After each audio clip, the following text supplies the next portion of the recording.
सुंदर संगम कह सकते हैं।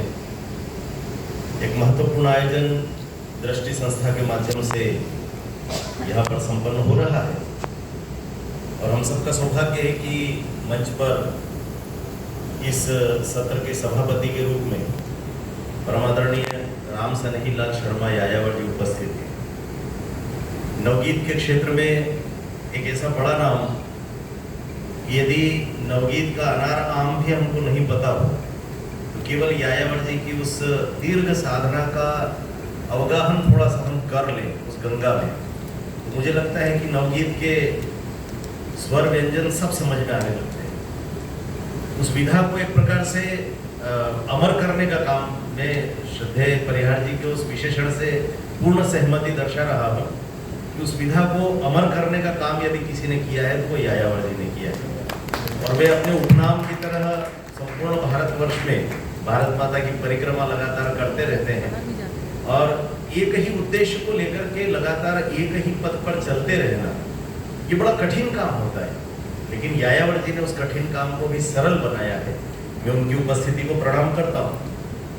आज जिनका बहुत ही सारस्वत उद्बोधन अभी हम सब लोग सुन रहे थे, परम श्रद्धेय श्री राम जी परिहार, ये दोनों ही नाम ऐसे हैं मुझे लगता है कि वैसे तो दोनों क्या, हम चारों लोगों के लिए कह सकते हैं कि ये चारों ही अपने एक ही उद्देश्य को लेकर के जीवन के एक लंबे समय को यज्ञ की तरह संपन्न करने वाले लोग हैं। ललित निबंध के क्षेत्र में मुझे लगता है कि श्रद्धेय श्री राम जी परिहार अपनी विधा का पर्याय बन करके उभरे हैं, न केवल मध्य प्रदेश में बल्कि संपूर्ण भारत में। मैं आदरणीय परिहार जी की उपस्थिति को भी प्रणाम कर रहा हूँ। श्रद्धेय सतीश जी भाई साहब तो चूंकि स्थानीय है इसलिए हम सब के अभिभावक भी हैं और केवल गुना वालों के लिए नहीं बल्कि मुझे तो लगता है कि मध्य प्रदेश के हम जैसे सभी बच्चे उन्हें अपने अभिभावक के रूप में सहज भाव से स्वीकारते हैं और शाकुंतल जी उतने ही स्नेह के साथ हम सबको आशीषते हैं। मैं आपकी उपस्थिति को भी प्रणाम कर रहा हूँ और जिनके बुलावे पर हम सब लोग यहाँ पर एकत्र हुए हैं, यजमान की भूमिका में अनिरुद्ध जी हैं और मुझे लगता है कि उनका जो स्नेह है उस स्नेह का ही ये परिणाम है कि मैं आप सबके दर्शन कर पा रहा हूँ। अन्यथा एकदम पहले ही दिन से मैंने सामान्यतः पहले इस तरह से कम होता था कि मैं कहता था कि चलिए मैं देखता हूँ कहाँ संभावना निकल सकती है, विचार करते हैं उस समय की व्यस्तता को देख करके। लेकिन जैसे ही उन्होंने कहा उस समय की मन स्थिति थोड़ी सी कुछ ऐसी अलग प्रकार की बनी हुई थी और इसके कारण से मैंने उनको कहा कि मैं बिल्कुल नहीं आ पाऊंगा, लेकिन इसको उनकी स्नेहपूर्ण जिद ही कहना चाहिए कि वे मेरे आने के क्षण तक ये कहते रहे कि मुझे पता है कि आप आएंगे। मना करने के बाद भी मैंने उनसे कहा कि निमंत्रण पत्र में नाम मत छापिए, लेकिन उन्होंने कहा नहीं नाम तो छपेगा और तमाम तरह के तर्क देते रहे और जैसा आमतौर पर होता है कि स्नेह के सामने सबको नतमस्तक होना होता है, लेकिन अनुरुद्ध जी का यह जो स्नेह है निश्चित तौर पर केवल उसी के कारण से यहाँ तक आना हुआ है। आज हम सब लोगों ने संतोष परिहार जी की जो हो न सका इस कहानी संग्रह का यहाँ पर लोकार्पण संपन्न किया। एक उपन्यास मधुकुल श्रेष्ठ जी का अदृश्य शीर्षक से लोकार्पित हुआ है और साथ ही दृष्टि संस्था ने जिस मूल उद्देश्य को लेकर के इस संपूर्ण आयोजना को साकार किया है, तो ये हिंदी पत्रकारिता के द्विशताब्दी वर्ष 200 वर्ष संपन्न हो रहे हैं, उसको लेकर यह स्मारिका वैभव का प्रकाशन हुआ है। मैं तीनों ही लेखक और संपादक टोली इन सबको बधाई देता हूँ कि एक बहुत ही अच्छा कार्य आप सबने मिलकर के इस माध्यम से संपन्न कर लिया है। अनिरुद्ध जी ने जब कार्यक्रम की भूमिका रखी थी तो उन्होंने कहा था कि ये कार्यक्रम पूरा का पूरा पत्रकारिता के 200 वर्ष को समर्पित हो और उनका कहना था कि मैं प्रयास कर रहा हूँ कि भारत भर के और मध्य प्रदेश के साहित्यिक पत्रकारिता के जो पुरोधा संपादक हैं उन सबको भी इस आयोजन में आमंत्रित करें।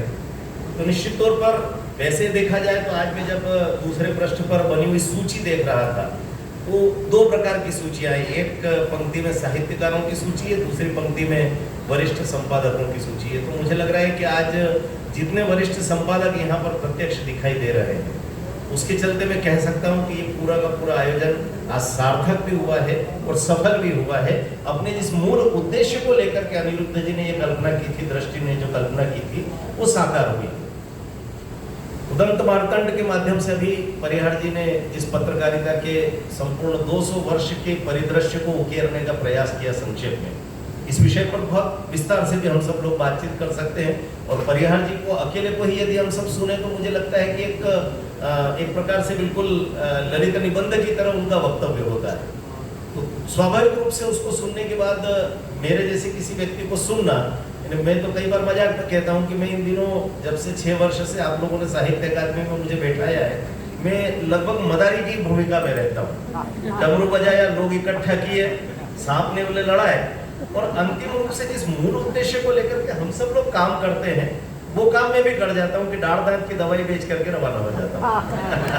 तो आज भी उसी प्रकार का एक वातावरण मुझे दिखाई दे रहा है कि मेरे बोलने के लिए बहुत अधिक नहीं है, क्योंकि आगे पीछे से जिस तरह से मुझे सैंडविच बनाया अनिरुद्ध जी ने कि पहले श्रीराम परिहार जी बोलते हैं और बाद में यायावर जी का अध्यक्ष उद्बोधन होना है, उसके बीच में मेरे जैसे बच्चे को खड़ा करने का साहस अगर कोई कर सकता है तो अनिरुद्ध जी कर सकते हैं। टेस्ट सैंडविच में अंदर उसी का आता है जो बीच में भरा हुआ होता है। ये आपका स्नेह है। इन 200 वर्षों में वास्तव में पत्रकारिता की जब हम बातचीत करते हैं, हम सब लोग बहुत वरिष्ठ संपादक भी यहाँ पर विराजमान है, श्रद्धेय दीपक जी बैठे हैं, श्रृंगारी जी बैठे हुए हैं, हमारे संदीप भाई और राजेश जी, और गीत गाकर के आदरणीय दिनेश प्रभात जी और भार्गव जी में जिन जिन के नाम लूं, माया जी यहाँ पर बैठे हुए हैं, घनश्याम जी भी संपादन से लंबे समय से जुड़े हुए, सुनील जी, हम सब लोग इस बात को अनुभव करते हैं कि पत्रकारिता की ये जो 200 वर्ष की यात्रा है, वास्तव में जहां से हमारे पुरखों ने इसको प्रारंभ किया था, आज आवश्यकता केवल इस बात की कि इस 20 शताब्दी वर्ष में हम बैठ करके केवल इतना विचार करें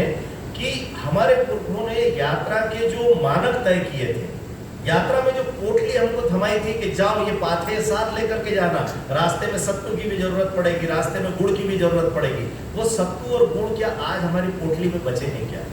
ये पूरा का पूरा मार्ग भले ही कंटकाकीर्ण था, लेकिन इस कंटकाकीर्ण मार्ग की यात्रा करते करते हम लोग जिस तरह से सुविधा भोगी बनते चले गए, हम लोगों ने पत्रकारिता को, संपादन कला को जिस तरह से एक प्रकार से, अभी जिन 2 शब्दों का प्रयोग श्रद्धेय परिहार जी कह रहे थे, वास्तव में उन्होंने कहा कि मैं तो इस बात को छोड़ता हूं कि पत्रकारिता प्रोफेशन है कि मिशन है, लेकिन मैं श्रद्धेय रामेश्वर मिश्र पंकज जी को कोट करते हुए, उनको उद्धृत करते हुए कहना चाहता हूं कि ये जो 2 मानक अंग्रेजों ने तय किए थे, ये 2 मानक भी वास्तव में सही है कि नहीं है?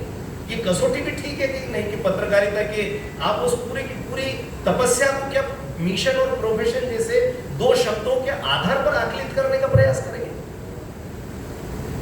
रामेश्वर मिश्र पंकज जी बड़ी दृढ़ता से इस बात को कहते हैं, वो कहते हैं कि हमारे मानस पर कुछ शब्दों को जबरदस्ती थोपा गया है अंग्रेजों के द्वारा और हम उसका शिकार होते रहते हैं।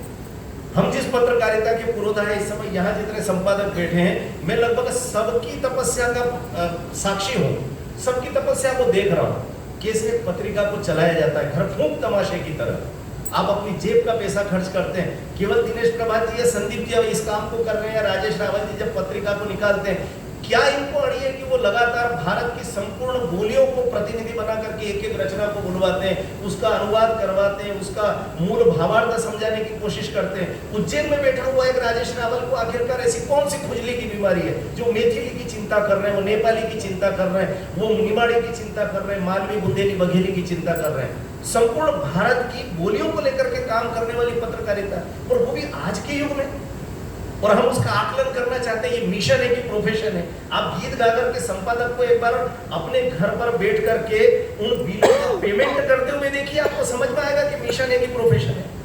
और मेरा ऐसा कहना है कि यदि हम सब लोग पूरी ईमानदारी से अपनी पत्रकारिता के धर्म का निर्वाह कर रहे हैं, तो यदि यह प्रोफेशन भी बनती है तो इसमें पूरा क्या है? रामेश्वर मिश्र पंकज जी बार बार इस बात का आग्रह करते हैं, प्रोफेशन क्या हमेशा पूरा होता है क्या? इस प्रोफेशन को पूरा बताने का काम जिन गोरे लोगों ने कहा, वो तो हमारे यहाँ का पूरा धन लूट करके ले गए। हमारे मंदिरों की दीवारों से हीरे जवाहरात और चांदी सोने के पत्थर उतार करके ले जाने वाले हमको बताएंगे कि पत्रकारिता प्रोफेशन है कि मिशन है? और तुम होते कौन हो ये कहने वाले कि मिशन हमेशा पवित्र होता है? तुम जिस मिशन को लेकर के आए थे मिशनरी वालों, उस मिशन को मैं दुनिया का सबसे गंदा मिशन मानता हूँ। उस शब्द के आधार पर आप पत्रकारिता का आकलन करवाएंगे, और इसलिए मिशन हमेशा पवित्र। अरे मिशन तो एक डाकू भी घर से लेकर के चलता है, वो सोच करके निकलता है कि आज 10 लोगों को लूटूंगा। मिशन तो घर से एक हत्यारा भी लेकर के निकलता है।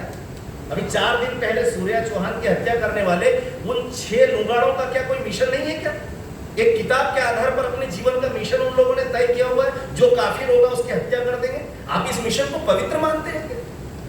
और यदि इस तरह के मिशन अपवित्र हो सकते हैं तो मिशन शब्द के आधार पर पत्रकारिता का आकलन हम लोग कम से कम करना बंद कर दें। इस बात का आग्रह मैं आप सबसे करना चाहता हूं।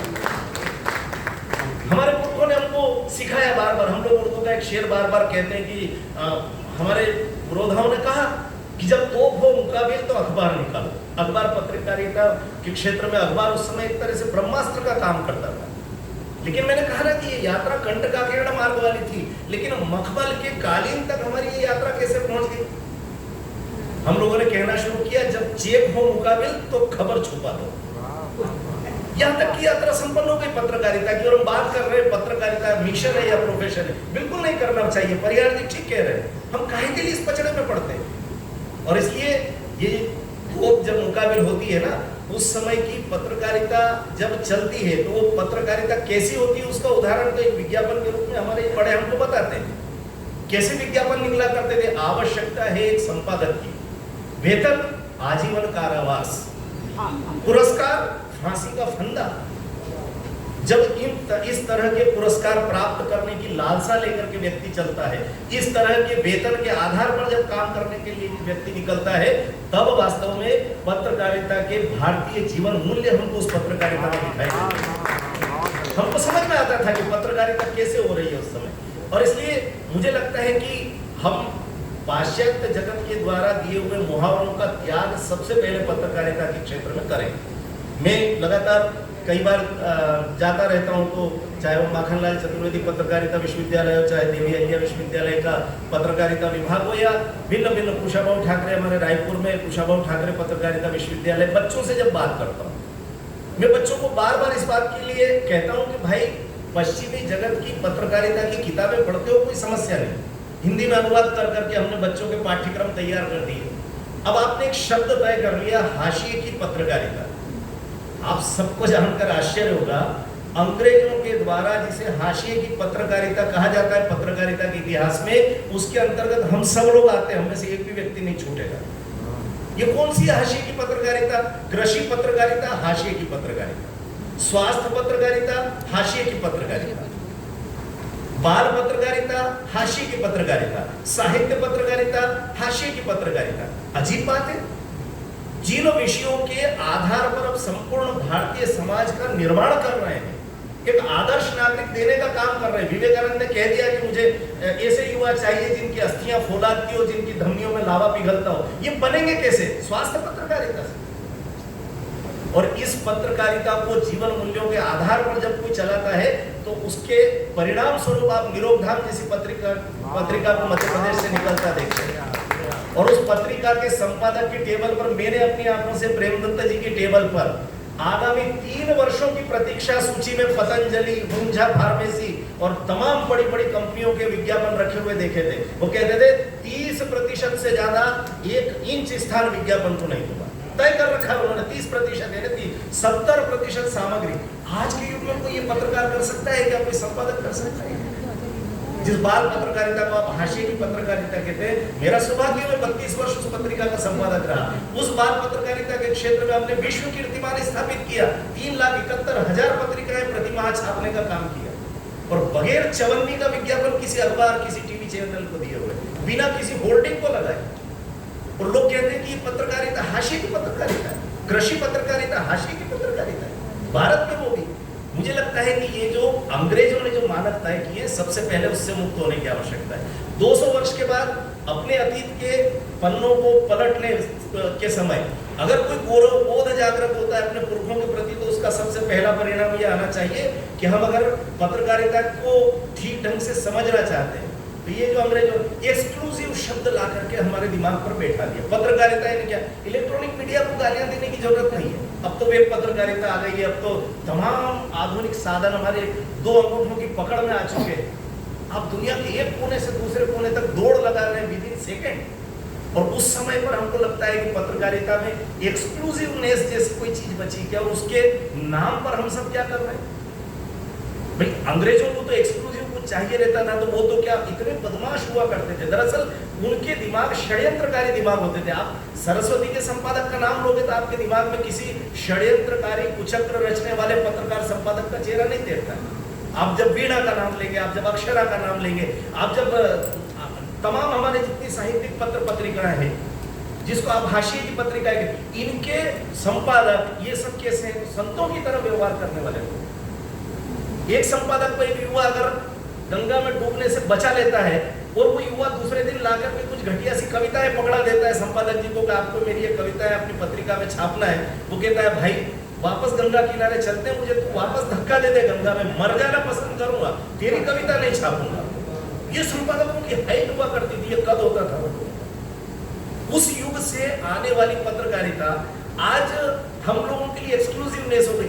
अंग्रेजों का तो किस्सा आपने सुना होगा, पत्रकारिता के क्षेत्र में हम लोग बड़े रोचक ढंग से उसको सुनाया करते हैं। यहाँ पे संक्षेप में बता दो, पोप जानपाल चूंकि ईसाई मिशनरी के सर्वोच्च सत्ता होते थे, जैसे हमारे यहाँ शंकराचार्य होते हैं, वैसे अब पोप जानपाल का किसी देश में जाना ये वो बड़ी खबर हुआ करता था इंग्लिश मीडिया की। तो एक पत्रकार पहुंच गए पोप जानपाल के पास और जाकर के उन्होंने प्रश्न किया, आप जिस देश की यात्रा पर जा रहे हैं वहां के मदिरालय बहुत प्रसिद्ध है, क्या आप उन मदिरालय में जाएंगे क्या? अब एक आध्यात्मिक संत है, वो ईसाई मिशनरी के सबसे बड़े संत होने के नाते उनको एकदम से आश्चर्य लगा। उन्होंने कहा अच्छा, मैं जिस देश में जा रहा हूं वहां पर मदिरालय है क्या? अब दूसरे दिन अंग्रेजी अखबार की हेडलाइन, पोप जानपाल ने पत्रकार से पूछा मैं जिसमें देश में जा रहा हूं वहां मदिरालय है क्या? ये होती है कूट पत्रकारिता, ये होती है पीत पत्रकारिता। जानबूझ करके आप किसी के मुंह में माइक घुसेड़ करके और अपने मन माफिक कोई चीज निकलवाना, कोई विवाद खड़ा करना और उस विवाद में से अपने लिए प्रसिद्धि के अवसर खोजना, ये एक्सक्लूसिवनेस दरअसल कभी भी भारतीय पत्रकारिता का जीवन मूल्य नहीं है। हम कभी इसके पीछे भागे ही नहीं, और इसलिए मुझे ऐसा लगता है कि उन पाश्चात्य मूल्यों के पीछे भागते भागते अब भारतीय पत्रकारिता ने दरअसल इन 200 वर्षों की यात्रा के बाद गलतियां करना बंद कर दी। अब हम ब्लंडर करने लगे, अब गलतियां होती नहीं है हमसे, छोटी मोटी गलतियां करना। पहले तो ऐसा होता था कि छोटी की मात्रा, बड़ी की मात्रा, अनुनासिक की जगह चंद्र बिंदु लग गया तो अनुस्वार लगेगा कि अनुनासिक लगेगा, ये हमारे बीच चर्चा के विषय हुआ करते थे पत्रकारिता। आज कौन से पत्रकारिता के विषय बचे? और इसलिए इस यात्रा को हम अगर अपनी आंखों से देखना चाहते हैं, दृष्टि की आंखों से देखना चाहिए। ये दृष्टि दरअसल यही कर रही है, पत्रकारिता के उन जीवन मूल्यों को हम पहचानने का प्रयास करें। भारतीय जीवन मूल्य आखिरकार हमें किस पत्रकारिता की तरफ ले जाना चाहते हैं? अभी श्रद्धेय परिहार जी ने एक जिस प्रतीक की बात की, मैं जल्दी से अपनी बात को समापन की ओर ले जा रहा हूं। नारद को लेकर के उन्होंने कितनी श्रद्धा के साथ पत्रकारिता के आद्य संवाददाता के रूप में नारद जी को याद किया। अब एक नाम ले रहा हूं मैं आपके बीच में पत्रकारिता का, संभवतः इन दिनों इस बात को थोड़ा सा लुका छिपी की तरह कहा जाता है, किसी का नाम नहीं लेना, नहीं करना। राहुल देव ने यह कहा कि मैं नारद को पत्रकारिता का धेले भर का कोई प्रतीक नहीं मानता। राहुल देव जिस हिंदी की खा रहे हैं इतने वर्षों से, उनको यदि नारद में पत्रकारिता के जीवन मूल्य नहीं दिखाई दे रहे हैं, मुझे लगता है कि ये ठीक पाश्चात्य पत्रकारिता के सिद्धांत पढ़े हुए लोगों का श्रेष्ठतम उदाहरण में इसको मानता हूं। आपको तमाम वेस्टर्न जितने संपादक हुए, पश्चिमी जगत के जितने संपादक पत्रकार हुए, उनमें तो पत्रकारिता दिखाई दे रही है, उसके जीवन मूल्य दिखाई दे रहे हैं। आज का संपादक, आज का पत्रकार कैसा होना चाहिए? नारद जी में अगर आप खोज सकते हो तो खोजने का प्रयास करो। आपको किसने हाथ जोड़ करके कहा है कि आप नारद जी को पत्रकार कहो? आप कह देंगे कि 200 वर्ष की यात्रा है, नारद जी तो 3000 साल 5000 साल पहले के, तो वो प्रतीक ठीक है ना? नहीं है, लेकिन ये तो ठीक वैसे ही दृष्टता हो गई कि आप पंचतंत्र की कहानियां, हितोपदेश की कहानियां, सिंहासन बत्तीसी की कहानियों को आप कह देंगे कि ये बच्चों के योग्य नहीं है, क्योंकि बाल साहित्य का इतिहास तो 125 साल का है। अरे भाई, नीति मूल्य ये सारी चीजें जहां से मिल रही है उसको वहीं से स्वीकार करना, ये भारतीय दर्शन है। आप नारद को अगर आदर्श संपादक पत्रकार नहीं मानते तो आप देखिए उसकी, उस ऋषि की प्रामाणिकता उस युग में देखिए। असुरों के लिए भी वो उतने ही प्रामाणिक है जितने देवों के लिए। वो सीधे देवताओं के सबसे नीचे सत्यनारायण कथा का उल्लेख किया। गरीब ब्राह्मण एक लकड़हारा कष्ट में है, इसके कष्ट का संदेश लेकर के कहां पहुंचे? सीधे समुद्र में शेष शैया पर भगवान विष्णु बैठे। अंतिम पंक्ति के अंतिम व्यक्ति के कष्ट को सर्वोच्च सत्ता के शिखर पुरुष तक पहुंचाना, ये नारद का काम है। अगर ये पत्रकारिता नहीं है तो क्या है, आप बताइए? और दोनों जगह प्रामाणिकता ऐसी, उसके बाद समाज के सरोकार से संबंध, सामाजिक सरोकार कितना उच्च प्रकार का है। उनको मालूम है कि राक्षस को मैं सुधार नहीं पाऊंगा, ये दारू के ठेके चलाता है, ये स्मगलिंग करता है, पत्रकार को पता है इसको सुधारना मेरा काम नहीं है, लेकिन आने वाली संतति को सुधारना बंद करूंगा क्या? तो नारद जाकर के हिरण्यकश्यप के घर में उसकी पत्नी को केवल प्रसव के लिए अपने पास लेकर के आ जाते हैं और वो खुशी खुशी उसके ऊपर भेज देता है। और हरि नाम लेते लेते अगर उसकी कोख से एक प्रहलाद पैदा करवा सकता है तो फिर वो पत्रकार संपादक नहीं है तो क्या है उसका? मुझे लगता है कि ये जो सामाजिक सरोकारों की जब हम बात करते हैं तो हमको ध्यान में रखना चाहिए कि भारतीय पत्रकारिता की अगर चर्चा करना है तो वो चर्चा तिलक से होगी, गोखले से होगी, सावरकर से होगी, ईश्वरचंद्र विद्यासागर से होगी, गांधी से होगी, अंबेडकर से होगी। अंबेडकर का नाम लेकर के कई बार पत्रकारिता के कुछ लोग, उनके दिमाग में भ्रम रहता है अंबेडकर के नाम पर। आजकल जो कुछ चल रहा है, पूज्य बाबा साहब को यदि समझना है तो मैं केवल एक संकेत देता हूं, पत्रकारिता के सूत्र से वो संकेत देते हुए अपनी बात को समाप्त करना चाहता हूं। अंबेडकर जी ने 2 महत्वपूर्ण पत्रों का संपादन किया। हम सब जानते हैं कि जब हम शीर्षक लिखते हैं संचेतना संगम मासिक, उसके नीचे हमने लिखा है साहित्यिक, सांस्कृतिक एवं सामाजिक सरोकारों को समर्पित पत्रिका। ये हमारा उद्देश्य है। इस शीर्षक के नीचे लिखी हुई पंचलाइन, जिसको नई पीढ़ी के बच्चे कहते हैं, ये हमारा उद्देश्य है। ये उद्देश्य डॉक्टर अंबेडकर कहां से प्राप्त कर रहे हैं? उनके 2 महत्वपूर्ण सबसे बड़े अखबार जिनके वो संपादक थे, एक में गीता का श्लोक उद्धृत किया जाता है पंचलाइन के रूप में, दूसरे में ज्ञानेश्वरी का अभंग उद्धृत किया जाता है। ये शीर्षक के नीचे की पंचलाइन जो व्यक्ति गीता से और ज्ञानेश्वरी से प्राप्त कर रहे हैं, उनका नाम लेकर के यदि आप गीता को जूते से मार रहे हैं, गीता को आग लगा रहे हैं, आप यदि ज्ञानेश्वरी को अपशब्द बोल रहे हैं, तो आपको समझना पड़ेगा कि पत्रकारिता के जीवन मूल्यों के माध्यम से अंबेडकर भारतीय समाज को जो सिखा रहे हैं, वो सीखना दूर होकर के भारतीय समाज कितना विद्रूप दिशा में जा चुका है। और इसलिए इस पत्रकारिता को सीधे सीधे मैं यही कहना चाहता हूं कि आज 200 वर्ष की इस पत्रकारिता की चर्चा करते हुए हम सब लोग मिल करके कम से कम इसे भारतीय जीवन मूल्यों के आधार पर, हमारे वैचारिक अधिष्ठान के आधार पर आकलित करना प्रारंभ करें। आज जिनका सम्मान होने वाला है दूसरे सत्र में, मैं उन्हें अभी से बधाई दे रहा हूं। बहुत बहुत धन्यवाद, नमस्कार।